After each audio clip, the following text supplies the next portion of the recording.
అందరికి వందనాలు. ఈరోజు మీకు ఒక చక్కని కథ చెప్పాలని ఆశపడి ఈ వీడియో చేస్తున్నాను.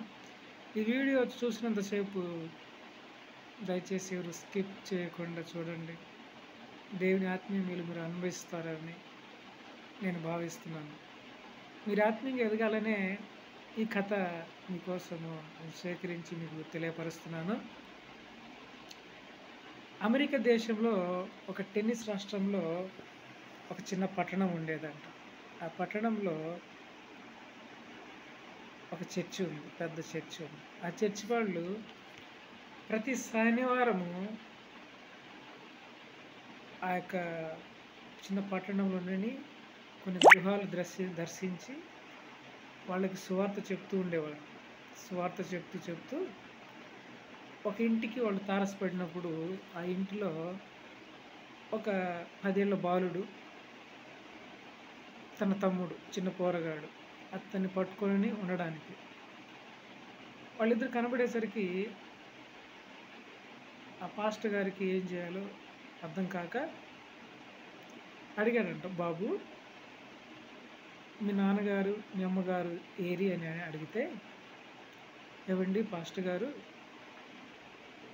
మా నాన్నగారు మా అమ్మగారు పనికి వెళ్ళిపోయారు, నన్ను మా తమ్ముడిని పట్టుకొని ఇంటికాడ ఉండడానికి నన్ను విడిచిపెట్టి వెళ్ళారు అని చెప్పగానే, నిజంగా తల్లిదండ్రులు పిల్లల్ని వదిలేసి ఎంత కష్టపడుతున్నారని భావించిన పాస్టర్ గారు, మరి మేము ఒకసారి మీ ఇంట్లోకి రావచ్చా అని ఆ బాబుని అడిగి లోపలికి వెళ్ళి కూర్చోబెట్టి వారికి బిస్కెట్లు చాక్లెట్లు అవి ఇచ్చి వారి కోసం ప్రార్థన చేసి, బాబు రేపు ఆదివారం కదా, ఇదిగో మన రాష్ట్రంలో మన ఊర్లో ఒక చర్చి ఉంది, ఆ చర్చికి మీరు రండి అయ్యా అని చెప్పి వారిని ప్రేమపూర్వకంగా ఆహ్వానించినప్పుడు వారు, మీ చర్చి మాకు తెలియదే, ఎక్కడుంది అని అన్నారంట. దానికి ఆ పాస్టర్ గారు చాలా చాలా బాధపడ్డారు. క్రైస్తవ దేశంలో ఉండి క్రైస్తవ దేశంలో ఉన్నటువంటి ప్రజలకి చర్చి దేవుడు అని తెలియకుండా ఉండడం ఎంత బాధ కలిగిన విషయం అండి. నిజంగా ఆ పాస్టర్ గారు బాధపడి, అయ్యా రేపు ఇదే సమయాన్ని ఉదయకాలంలో మేము వస్తాము, మీరు సిద్ధపడి ఉండండి అని చెప్పి ఆ బాబుకి ఆ చిన్న తమ్ముడికి ప్రార్థన చేసి వెళ్ళిపోయారు.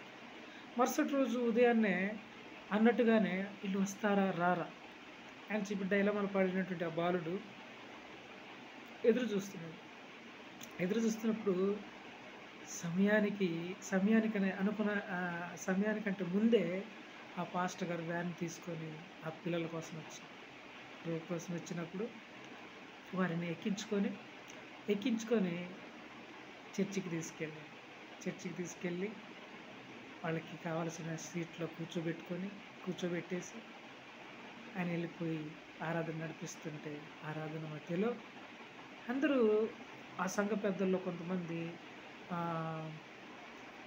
ఆ ప్లేట్ అంటే ఆఫరింగ్ బాక్స్ లాంటివి తీసుకొని అందరి దగ్గర ఆఫరింగ్స్ అడుగుతుంటే,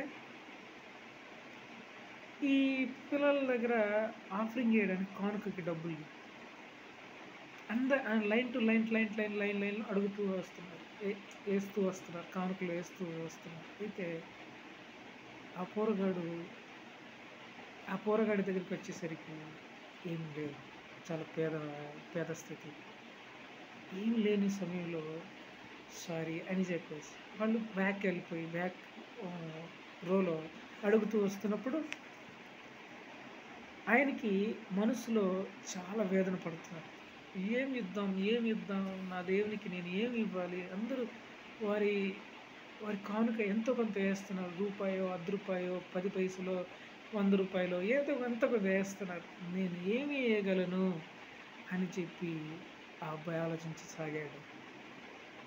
వెనకాల ఆ ఆఫరింగ్ లైన్స్ ముగింపగానే ఆ సంఘ పెద్ద ఇలా ముందుకు వస్తుంటే వెంటనే ఆ పోరగాడు ఆ ఆఫరింగ్ బాక్స్ పట్టుకొని, ప్లీజ్ నాకు కొంచెం సేపు ఇస్తారా అని అడిగి తీసుకుని ఆఫరింగ్ ప్లేట్ని అందరి ముందు మధ్యలో పెట్టేసి,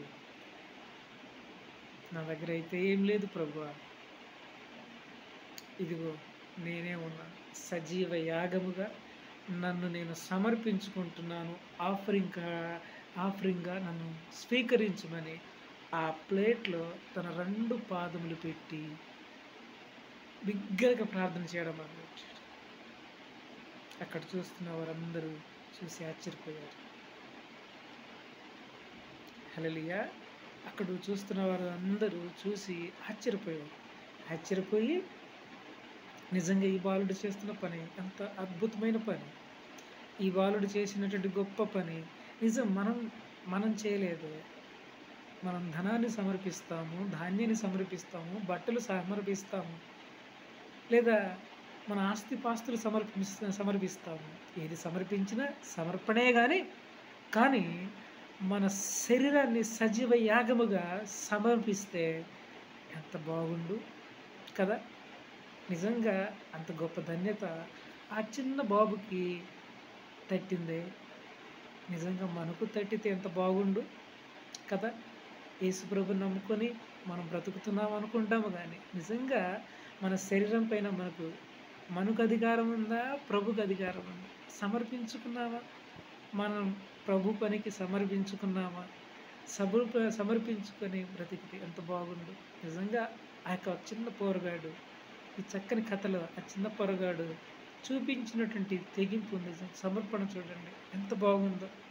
కానుకలకి లొంగేవాడా మన దేవుడు, లేదా మనల్ని మనం సజీవ యాగంగా సమర్పించుకుంటే ఎంత బాగుండు నిజంగా కదా. అలాంటి ధన్యత దేవుడు మనందరికీ అనుగ్రహించునుగాక. హల్లెలూయా! అలాంటి జీవితం మనందరికీ దయచేయునుగాక.